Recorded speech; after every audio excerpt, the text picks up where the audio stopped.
믿음을 지키고 하나님의 사람으로 끝까지 살아간다는 것, 이게 쉬운 일은 참 아닙니다. 사람이 이러저러한 유혹에 흔들리기 마련이고 그 유혹 속에서 우리는 너무나 연약한 존재들이기 때문입니다. 그런데 하나님도 이를 아시는 분이십니다. 그래서 우리의 연약함을 안타깝게 여기시는 분이기도 하시면서 그러므로 말미암아 우리가 어리석은 길로 갈 때 우리에게 돌이킬 수 있는 기회를 주시는 분이고, 돌이켰을 때 또한 맞아주시고 회복시켜 주시는 분이 우리 하나님이라는 것이죠. 이런 은혜가 우리에게 항상 놓여 있습니다. 근데 때로는 사람이 어리석어서 자기가 잘못된 길로 가는 줄도 모를 때가 있고요.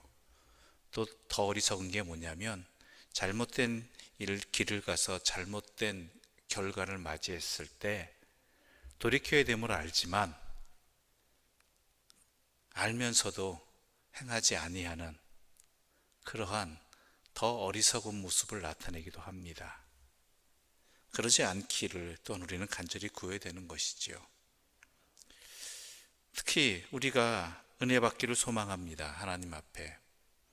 그런데 하나님 앞에 은혜 받는 것에 대해서 은혜 받는 것과 그것을 누리는 것에만 우리가 치중하다 보면 자칫 잘못하면 은혜를 주신 분이 하나님이시고 또한 그 은혜를 주신 목적을 구하지 않을 때가 있다라는 것이죠. 은혜 자체의 시선과 마음이 뺏겨서. 그 대표적인 모습이 오늘 히스기야의 모습입니다. 히스기야는 하나님의 놀라운 경험을 한 왕입니다. 기적의 사건을 경험한 왕이지요. 그런 그에게도 생명에 다할 때가 왔습니다. 그래서 하나님께서 알려주셨죠. 사람이 자기 죽을 때를 안다는 것도 은혜입니다. 두려움이기도 하지만 은혜입니다. 왜냐하면 정리할 시간들이 그에게 허락되어졌다는 이야기거든요. 그래서 오늘 본문은 이렇게 시작합니다. 1절 말씀 우리 함께 읽어보겠습니다. 1절입니다. 그때 히스기야가 병들어 죽게 되매 아모스의 아들 선지자 이사야가 그에게 나와서 그에게 이르되 여호와의 말씀이 너는 집을 정리하라 내가 죽고 살지 못하리라 하셨나이다. 집을 정리하라는 하나님의 말씀이 있었죠. 그런데 이제 히스기야는 이것을 받아들일 형편이 아니었나 봅니다. 상황이었는지 아니면 형편이었는지 모르겠습니다. 그래서 하나님께 간구하죠. 기회를 달라고 간절히 기도합니다. 그럴 때 하나님께서 마음을 돌이키셔서 히스기야에게 15년의 생명을 더 허락하셨다라는 것입니다. 그런데 이 15년의 생명 연장의 은혜를 입은 다음에 그가 행한 것이 무엇인가라는 것이죠. 하나님 보시기에 안타까운 일을 행했다라는 것입니다. 하나님의 은혜를 구했고 하나님께서 마음을 돌이켜 은혜를 주셨는데 그 주신 은혜를 가지고 하나님 앞에 더 가까이 나아가고 또한 허락되어진 그 은혜를 하나님 뜻에 합당하게 사용한 것이 아니라 도리어 하나님을 근심케 하는, 하나님에게서 벗어나는 일을 행했다라는 것이죠. 그것이 바로 바벨론의 사신이 왔을 때, 사신이 왔고 그 사신들을 통해서 또한 하나님의 뜻을 여쭙지 않았다라는 것이죠. 사신들이 찾아오는 것은 사절간의, 외교 사절간의 일이겠죠. 그런데 그가 그 생명의 연장함을 받으면서 벌어진 모든 일들을 통해서 하나님을 찾고 하나님의 뜻을 구해야 되는데 그렇지 아니하고 자기 기분에 좋은 대로 또한 생명 연장의 기쁨이었는지 은혜 받은 그 기쁨에 사로잡혀서인지 하나님을 생각하지 아니하고 바벨론의 사신들에게 자기 왕궁의 모든 것들을 보여주는, 그래서 오늘 본문 13절은 이렇게 말하고 있죠. 함께 읽겠습니다. 13절입니다. 히스기야가 사자들의 말을 듣고 자기 보물고의 금은과 향품과 보배로운 기름과 그의 군기고와 창고의 모든 것을 다 사자들에게 보였는데 왕궁과 그의 나라 안에 있는 모든 것 중에서 히스기야가 그에게 보이지 아니한 것이 없더라. 없더라라는 것이죠.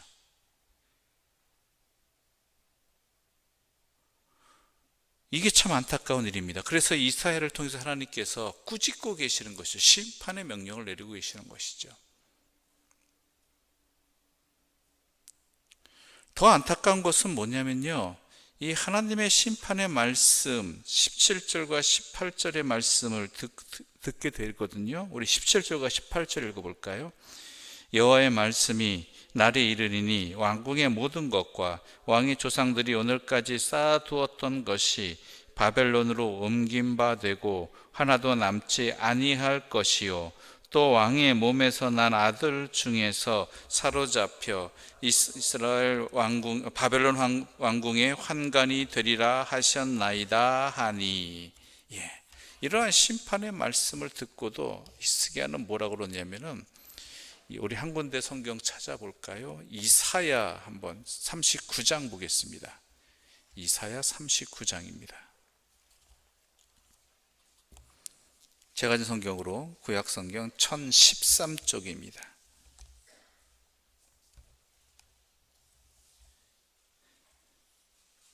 똑같은 사건을 기록한 성경이거든요. 39장 8절 말씀 함께 읽겠습니다. 히스기야가 이사야에게 이르되 당신이 이른 바 여호와의 말씀이 좋소이다 하고 또 이르되 내 생전에는 평안과 견고함이 있으리로다 하니라. 하나님의 심판이 이루어지는 것, 그것에 인정을 합니다. 그런데 뭐라고 말하냐면은 내 생전에는 평안함과 견고함이 있으리로다 라고 말합니다. 어떻게 읽혀주십니까?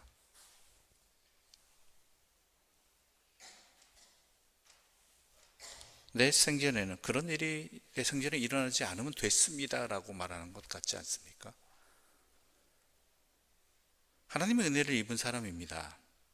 자기 생명의 15년 연장을 받은 것 이전에 먼저 하나님의 또 큰 은혜를 받았죠. 아술의 18만 5천 명을 해쳐주신 하나님의 은혜를 받았습니다. 멸망 직전에서.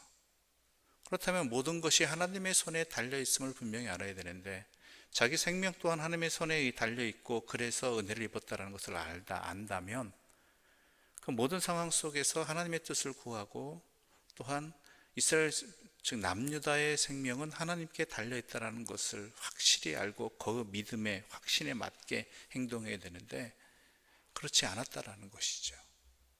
그래서 하나님의 심판의 말씀조차도 제대로 듣지 아니하고 내 때에 평안하면 됩니다 라는 식으로, 그런 식으로 곡해할 수 있는 말을 했다라는 것입니다.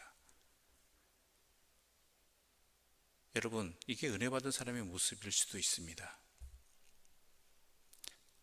혹자는 그래서 이렇게 얘기합니다.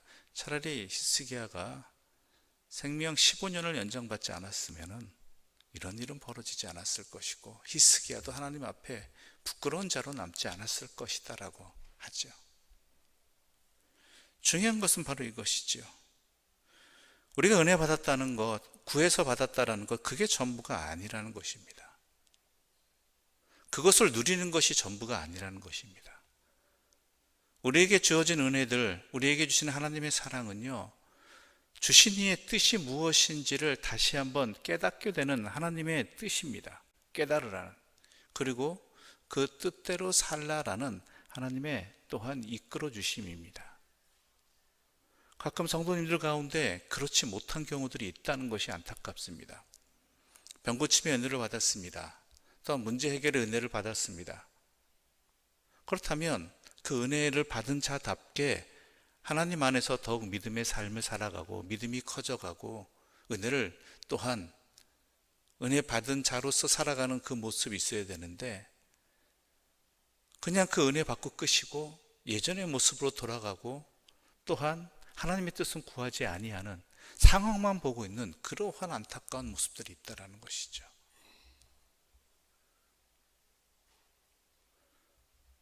현상이 해결되면 뭐합니까? 은혜 받으면 뭐합니까? 그 사람이 하나님의 사람으로 더욱 변하지 않는데, 살아가지 못하게 되는데, 도리어 은혜 안 받은 것이 나을 수도 있습니다. 그렇다고 해서 은혜가 소용없다는 얘기 아닙니다. 은혜 받으면 좋고요, 구해야 되죠. 하나님 응답 받으면 좋고요, 응답 구해야 됩니다.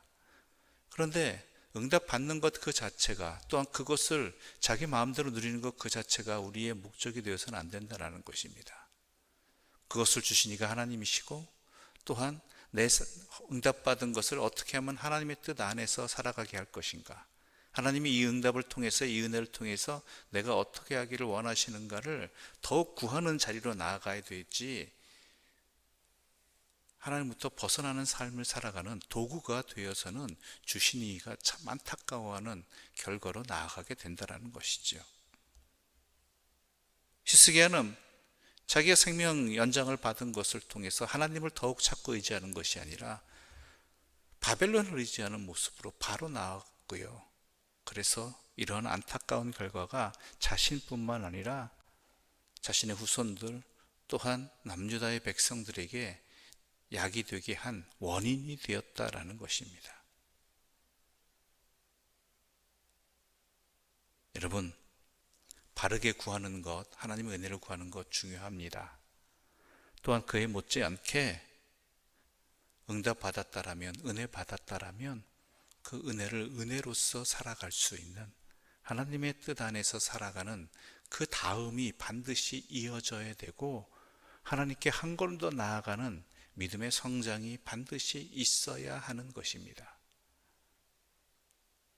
그렇지 않다라면 우리는 도리어 그 주신 은혜로 말미암아서 하나님으로부터 멀어지게 되는 옛 모습으로 돌아가는 안타까운 삶을 살게 될 것이고, 그것은 내 자신뿐만 아니라 그 누군가에게 반드시 영향을 미친다는 것도 분명히 아셔서 우리가 지혜롭게 제대로 신앙생활할 수 있는 하나님의 사람들 되시기를 간절히 소망합니다.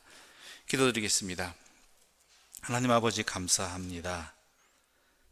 이 새벽 주님의 말씀을 통해서 내 삶을 돌아보게 해주시고, 또한 하나님의 지혜를, 사랑을 깨닫게 해주시니 감사합니다.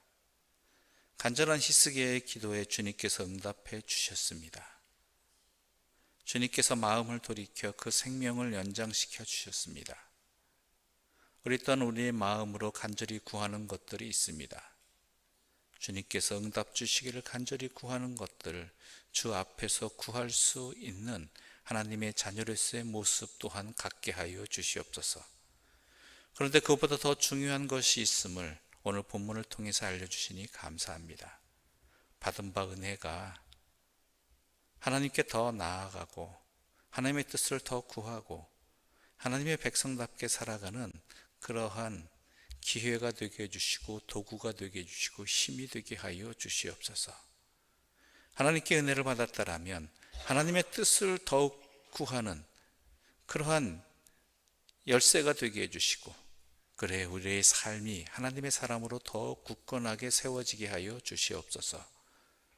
또한 내가 원하는 응답이 아닌 다른 응답이 우리에게 주어졌을지라도 그것 또한 하나님의 은혜로서 받아들이고 깨닫고, 그것으로 말미암아 주님의 사람으로 살아가는, 주님께 더욱 내 삶을 붙들어 매는 믿음의 길을 걸어가게 하여 주시옵소서.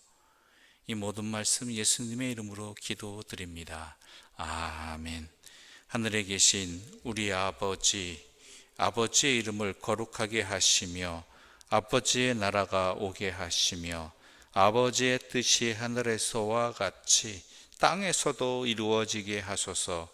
오늘 우리에게 일용할 양식을 주시고 우리가 우리에게 잘못한 사람을 용서하여 준 것 같이 우리 죄를 용서하여 주시고 우리를 시험에 빠지지 않게 하시고 악에서 구하소서. 나라와 권능과 영광이 영원히 아버지의 것입니다.